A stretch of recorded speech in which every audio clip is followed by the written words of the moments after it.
Iran से बड़ा challenge मिल गया है। नेतन्याहू अब पूरे गजा पर कब्जा करना चाहते हैं और इसके लिए उन्होंने 60,000 सैनिकों को तैनात कर दिया है।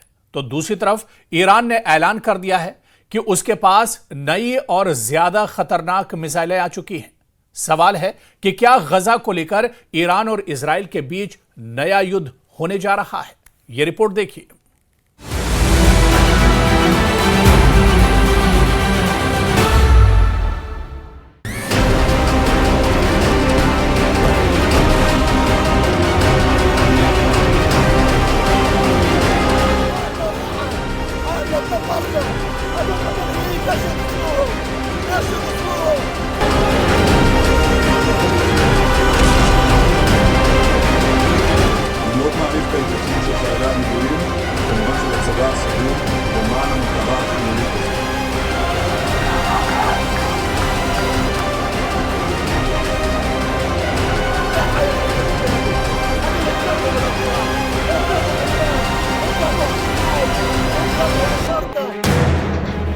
%25 गाजा अब ऐसे चलेगा, 25% गाजा अब ऐसे फटेगा।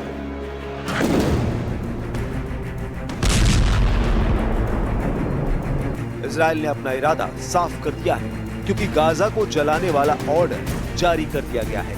75% पर इजराइल का कब्जा होने के बाद अब बाकी बचा 25% गाजा अब सबसे बड़ी तबाही देखने जा रहा है। इस बात की गारंटी नेतन्याहू 100% दे रहे हैं।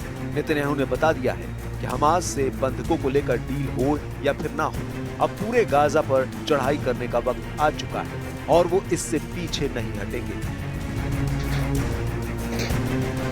इजराइल का ऑपरेशन अब हमास को डराने के लिए शुरू हो चुका है। इन तस्वीरों के जरिए नेतन्याहू बताना चाहते हैं कि अब जो भी उनके आगे आएगा मिट्टी में मिला दिया जाएगा। हमास को बेचैन करने वाले इस वीडियो में गाजा को जलते हुए देखा जा सकता है।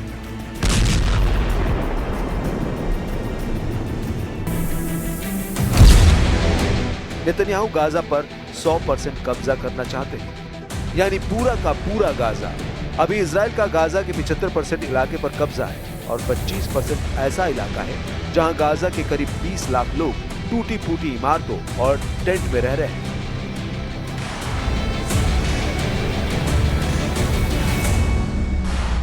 गाजा के खान यूनुस इलाके में इजराइल के कमांडो एक्टिव, वो चप्पे चप्पे पर हमास को तलाश रहे हैं। नेतन्याहू के गाजा ऑपरेशन के लिए 60,000 सैनिकों को झोंकने का फैसला किया गया है, जबकि 20,000 सैनिक और तैयार रहेंगे ताकि गाजा प्लान में कोई कसर न रहे। ये 60,000 सैनिक अब गाजा के 25% इलाके को पूरी तरह घेरेंगे और कोने कोने में ऑपरेशन करेंगे। בהתאם להנחיית הדרג המדיני ולאחר אישור התוכניות על ידי הרמטכ"ל, צה"ל החל בשלב הבא במערכה, שלב ב' במבצע מרכבות גדעון. ריכוז הכוחות בעיר עזה התאפשר בזכות הישגי מבצע מרכבות גדעון. חמאס היום הוא לא אותו חמאס שהיה טרם המבצע. מארגון טרור צבאי הוא נותר ארגון גרילה מוכה וחבול.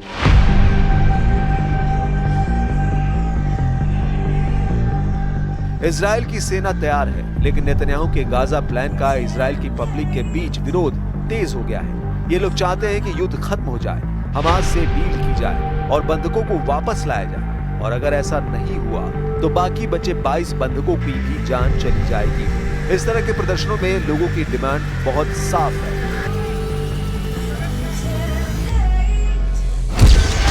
बंधकों की आजादी, हमास से डील और 22 महीने से चले आ रहे इस युद्ध का अंत, ये 3 डिमांड इजराइल में नेतन्याहू की पॉलिटिक्स को चैलेंज कर रही है, क्योंकि 20 से ज्यादा बंधक अब भी हमास के कब्जे में हैं और उनकी आजादी की मांग अब तेज होती जा रही है।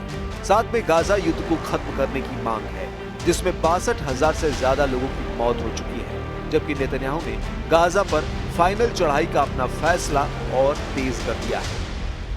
שמי מכבית ואני הדודה של גלי וזיוי ברמן, תאומים.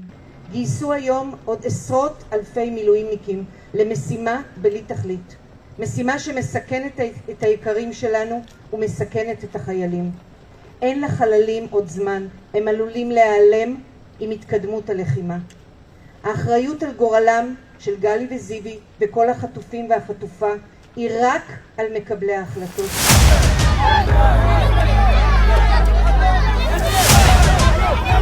गाजा में इस वक्त भुखमरी के हालात हैं। इजराइल के ब्लॉकेट की वजह से खाना पहुंचना मुश्किल है। जो ट्रक सामान लेकर पहुंचते भी हैं, उनकी तरफ से लोग ऐसे भागते हैं ताकि किसी तरह आटे और बाकी खाने की बोरी मिल जाए। जिस 25% गाजा पर नेतन्याहू बहुत बड़ा सैन्य ऑपरेशन चलाने की तैयारी कर रहे हैं, वहां पर ये लोग खाने के लिए ऐसी भीड़ लगाते हैं। इससे अंदाजा लगाया जा सकता है कि गाजा में हालात कैसे हैं। हालांकि इजराइल का कहना है कि हमास खाने की लूट कर रहा है, इसलिए ये लोगों तक नहीं पहुंच पा रहा।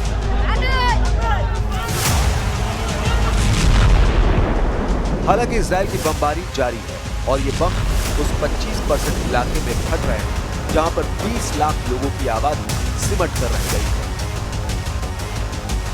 गाजा में अब तक 63,000 लोगों की मौत हो चुकी है। घायलों की तादाद 1.5 लाख पार कर चुकी है। ये ऐसे आंकड़े हैं जिसके बारे में पूरी दुनिया जानती है। नेतन्याहू के गाजा प्लान को ईरान से बड़ी चुनौती आई है। ईरान ने अपने युद्धाभ्यास का वीडियो जारी किया है। ये इजराइल के साथ साथ अमेरिका को धमकी है। जून के महीने में इजराइल से युद्ध के बाद ईरान की सेना ने पहला युद्धाभ्यास किया है। फारस की खाड़ी में ईरान ने अपनी क्रूज मिसाइल और ड्रोन वाली पावर दिखाई है। इस युद्धाभ्यास के दौरान ईरान के एक ड्रोन पर लिखा है इजराइल मुर्दाबाद। ये ईरान का अबाबिल ड्रोन है जो टारगेट से टकराकर फट जाता है। क्या इसी महीने ईरान और इजराइल की टक्कर फिर से शुरू हो सकती है? तेवर दोनों तरफ बहुत खतरनाक है। इजराइल गाजा पर पीछे हटने को राजी नहीं और ईरान ने बता दिया है कि वो युद्ध के लिए फिर से तैयार है। ईरान के रक्षा मंत्री अजीज नासिरजादेह ने कहा है कि अब ईरान के पास और घातक मिसाइल आ चुकी है। अगर इजराइल ने फिर हमला किया तो नई मिसाइल इस्तेमाल की जाएगी। अगस्त का महीना सिर्फ गाजा ही नहीं, पूरे पश्चिम एशिया के लिए घातक माना जा रहा है। ईरान और इजराइल दोनों आक्रामक हैं और अब गाजा पर चढ़ाई करने से पहले नेतन्याहू के तेवर देखकर लग रहा है कि युद्ध और तेज होने वाला है। जबकि वो बार बार कह रहे हैं कि गाजा पर पूरा कब्जा हुआ तो युद्ध खत्म हो जाएगा। नेतन्याहू के साथ सबसे बड़ी चुनौती उनके वादों को लेकर है, उनके दावों को लेकर है।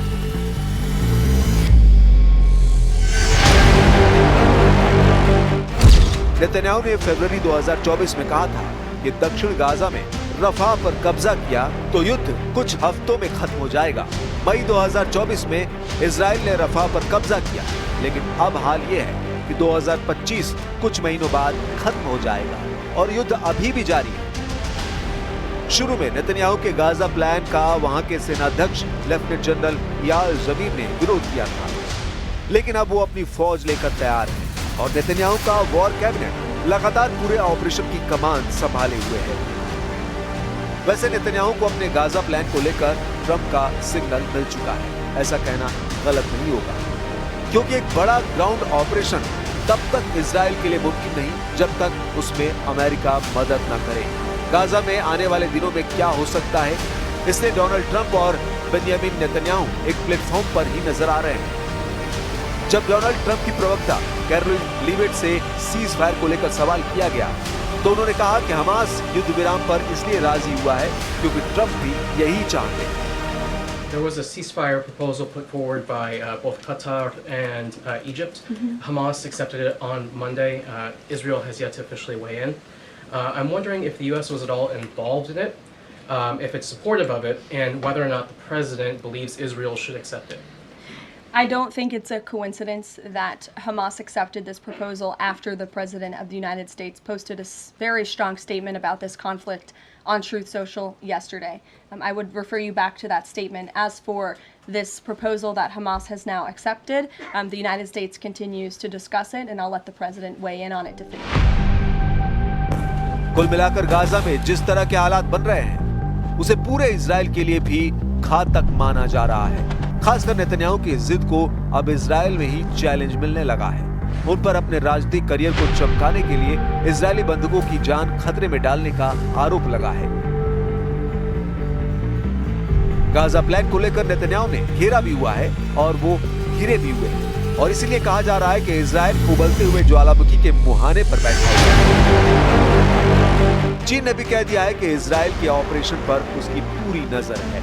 中方高度关注当前加沙局势，我们希望各方能够尽快达成停火安排，推动局势尽快降温，切实缓解加沙的人道主义危机。 इसमें कोई शक नहीं कि इजराइल के ग्राउंड ऑपरेशन के जरिए अभी तक नेतन्याहू बंधकों को छुड़ाने में नाकाम रहे हैं। हमास के कब्जे में जितने भी इजरायली बंधक मारे गए हैं, उसकी बड़ी वजह इजराइल का मिलिट्री ऑपरेशन है, क्योंकि हमास के इलाके में हमले और बमबारी की वजह से न सिर्फ हमास को नुकसान हुआ, बल्कि कई बंधक भी उसी बमबारी में खत्म हो गए। 2006 से 2009 तक इजराइल के प्रधानमंत्री रहे एहुद ऑलमर्ट ने नेतन्याहू को वार्निंग दी। उनका मानना है कि अगर गाजा पर इजराइल की सेना पूरी तरह कब्जा करती है तो गाजा के आखिरी कोने में होने वाले जंग बचे हुए बंधकों को भी मार डालेगी। एहुद ऑलमर्ट का दावा है कि गाजा में मिलिट्री एक्शन से न हमास पूरी तरह हारेगा, न ही बंधकों को बचाया जा सकेगा। We've been fighting for 22 months, and we had very impressive achievements, military achievements, in the course of these 22 months of fighting. Lots of pains and a very heartbreaking cost for us as well. We were responsible for killing many of the hostages as a result of the military operations in areas which were in the confrontation areas. तमाम विरोध के बावजूद Netanyahu अडिग हैं। Netanyahu ने अब तक Hamas और इजराइल के युद्ध में फ्रंट फुट पर जाकर फैसले लिए हैं। इजराइल की फौज ने हमास को खत्म करने के इरादे से पूरे गाजा को मिट्टी में तब्दील कर दिया है। लेकिन दूसरा सच ये भी है कि करीब 700 दिन के युद्ध के बाद भी इजराइल जीत से दूर है और नेतन्याहू अपनी नीति में कोई बदलाव नहीं करना चाहते।